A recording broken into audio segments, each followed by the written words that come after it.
से दिन अभिशाप देइथिलु भगवान पालटी गले शालग्राम जो शालग्राम आज घरे घरे पूजा पाउछंती। जदि आपण मान घरे शालग्राम अछंती ताले धन जन गोप लक्ष्मी जगन्नाथ किछि अभाव करिवेनी।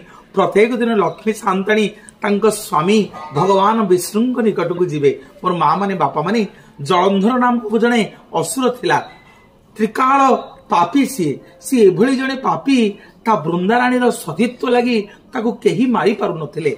भगवान चिंता कले ए जलंधर को केमिति बद्ध करिबु। नारद कहले प्रभु ए वृंदाराणी सतीत्व जे पर्यंत नष्ट न होईची ए जलंधर मरिबनी। ए वृंदाराणी गोटे विराट बड़ पूजा करिछि ता स्वामी पाई, जदि आ पूजा भंग हो जाए ताहले ये जलंधर मरिबो। भगवान कोन कले कपट करिकी जलंधर रूप नहीं वृंदाराणी पाखे पहुंचले। जिमिति वृंदाराणी देखीदेले स्वामी जलंधर को जे तमे तो स्वामी जाइथिलो युद्ध